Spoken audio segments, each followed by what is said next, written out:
नमस्कार दोस्तों, कैसे हैं आप लोग। तो चलिए हम अपनी सीरीज़ को आगे बढ़ाते हुए कुछ चीज़ें हिस्ट्री से रिलेटेड भी जानते हैं। हिस्ट्री में भी बहुत सारे क्वेश्चन आते हैं।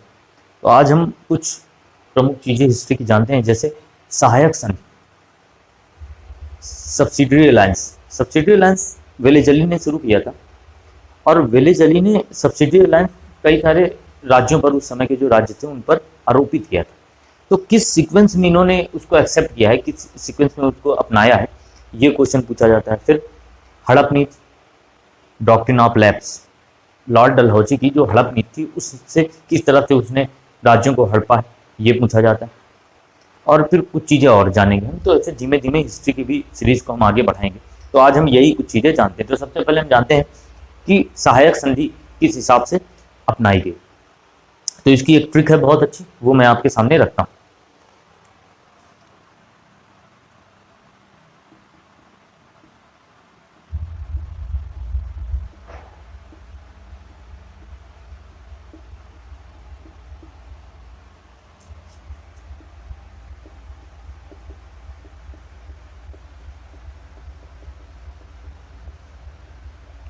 तो अब देखें कौन कौन से हैं। एक ट्रिक मैं आपके सामने लिखता हूँ।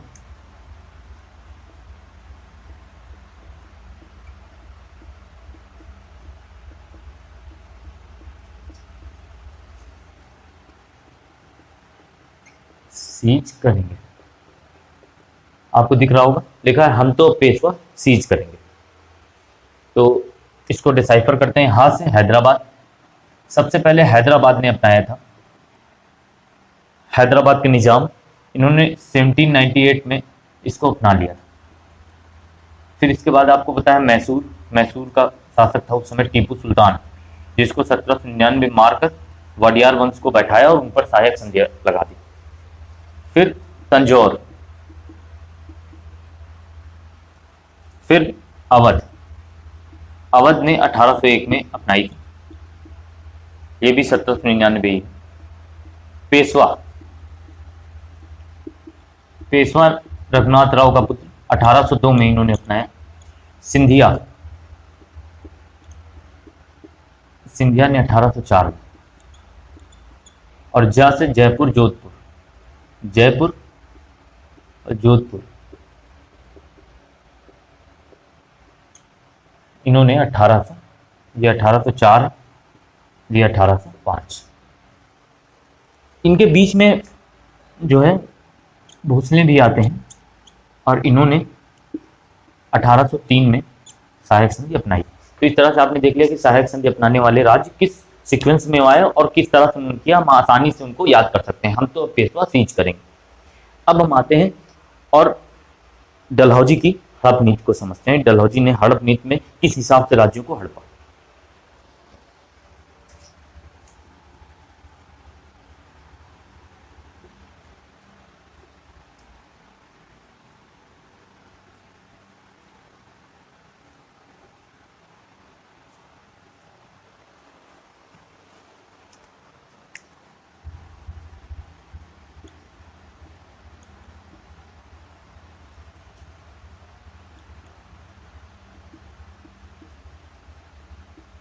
हड़प नीति क्या था, देखते हैं डलहौजी की हड़प नीति।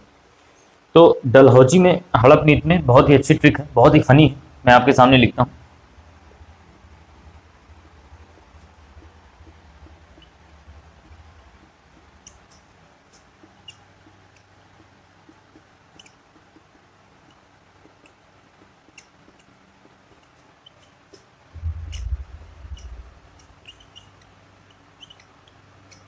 लिखा क्या हुआ है देख लीजिए। सजत, संभल, उधर से झांक रहा है नागाला।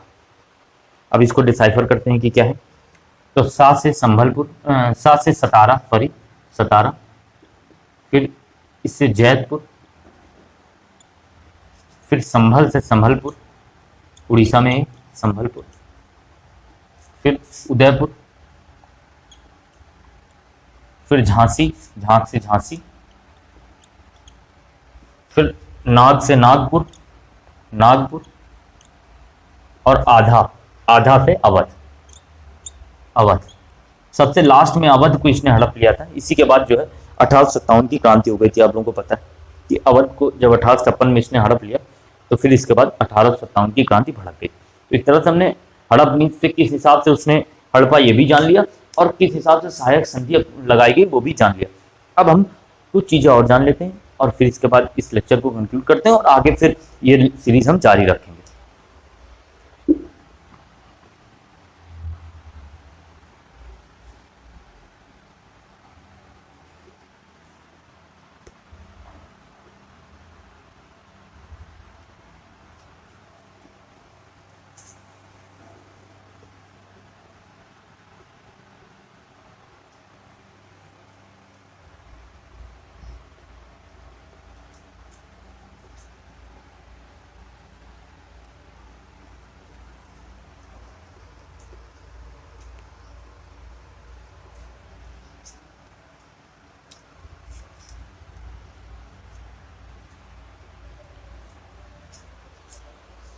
चलिए, तो अब हम कुछ चीजें और जानते हैं। तो सबसे पहले हम जानते हैं करजन।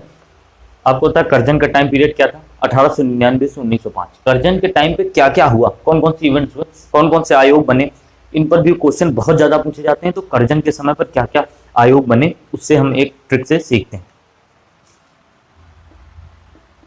करजन 1899 से 1905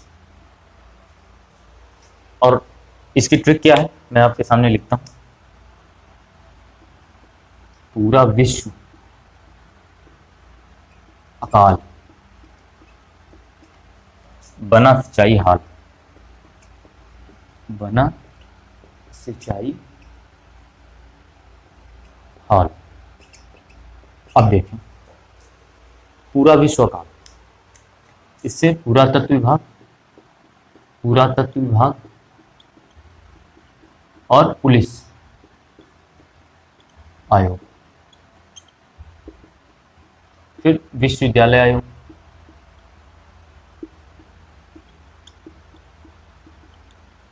विश्वविद्यालय से एक बात और जान लीजिए, एक वुड डिस्पैच आया था जो 1854 में आया था, वो डलहौजी के टाइम पे आया था, वो भी विश्वविद्यालय से रिलेटेड था। ये विश्वविद्यालय आयोग की स्थापना की। अकाल आयोग, अकाल आयोग, बंगाल विभाजन, बंगाल विभाजन, सिंचाई आयोग, सिंचाई आयोग और सैनिक, सैन्य सुधार भी इसने किया, सैन्य सुधार भी किया इसने। और Victoria memorial hall, Victoria memorial hall, hall ये भी इसने बनवाया। तो आपने देखा कितनी आसानी से हमने सारी चीजें जान ली कि क्या क्या इनके टाइम में हुआ। अब आसानी से आप कभी पूछा जाएगा आप बता लेंगे, ये तो आसान था, ये तो सबको पता है, लेकिन कुछ चीजें इसमें ऐसी थी जो नहीं थी आसान, उनको आप आसानी से जान गए। इसी तरह अब हम चलते हैं इरविन, और इरविन के टाइम पीरियड पर क्या क्या हुआ वो भी जान लेते हैं। इरविन, इरविन का टाइम पीरियड है 1926 से 32, 1926 से 31, 26 से 31 का टाइम है। और इनके टाइम पे क्या क्या हुआ लिखता हूं।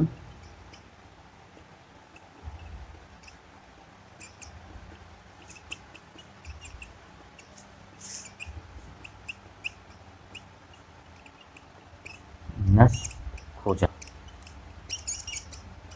क्या लिखा हुआ है ध्यान से समझ लीजिए। साईं शारदा ने गांधी के बाल का नस खोजा। अब इसका मतलब समझते हैं। देखिए साइमन कमीशन, साइमन कमीशन का गठन जो हुआ था यानी कि फॉर्मेशन वो होता 1927 में, और साइमन कमीशन भारत आया था जिसका बहुत ज़्यादा विरोध हुआ हर जगह 1928 में। शारदा एक्ट 1929, शारदा एक्ट आपको पता है वो 1829 में नियम 17 थे, सती प्रथा को हटाया गया था, और 1929 में शारदा एक्ट जिसमें कि लड़कियों की शादी की एक डेफिनेट उम्र की गई पहली बार। फिर गांधी, यहाँ पर गांधी इरविन पैक्ट 1931, गोलमेज सम्मेलन भी इसी के टाइम पे हुआ था पहला 30 नवंबर 1930 को, और उसके बाद फिर दूसरा 1931 में हुआ था जिसमें कांग्रेस ने भाग लिया था। बारदोली सत्याग्रह 1928, यहाँ पर लाहौर षड्यंत्र, ला से लाहौर षड्यंत्र 1929, और लाहौर का कांग्रेस अधिवेशन भी हुआ था 1929 में, आपको पता होगा, जिसमें कि पूर्ण स्वराज की मांग की गई थी। ना से नमक सत्याग्रह, सा से सविनय अवज्ञा आंदोलन। नमक सत्याग्रह जो है 12 मार्च 1930 को स्टार्ट हुआ। दांडी नामक स्थान के लिए प्रस्थान किया अपने आश्रम से, और उस आश्रम का नाम बहुत ज़्यादा पूछा जाता है। वो आश्रम था साबरमती आश्रम। साबरमती आश्रम से प्रस्थान किया और 6 अप्रैल 1930 को पहुंचकर नमक बनाया दांडी नामक स्थान पर और नमक सत्याग्रह का शुभारंभ किया। लेकिन ये क्वेश्चन जब पूछा गया था एक बार, तो उसमें नमक सत्याग्रह की शुरुआत किस स्थान से की गई, तो उसमें आश्रम यानी कि जो उनका साबरमती आश्रम था वही आंसर माना गया। तो आप इसको थोड़ा सा ध्यान रखिएगा। और साथ से सविनय अवज्ञा आंदोलन, इसी से सविनय अवज्ञा आंदोलन जुड़ा हुआ है। तो इस तरह से ये इरविन के टाइम पर किए गए। एक बार फिर से मैं बोल देता हूँ, Simon commission, Sharda act, Gandhi Irwin pact, गोलमेज सम्मेलन, बारदोली सत्याग्रह, लाहौर षड्यंत्र एंड लाहौर अधिवेशन, नमक सत्याग्रह और सविनय अवज्ञा आंदोलन।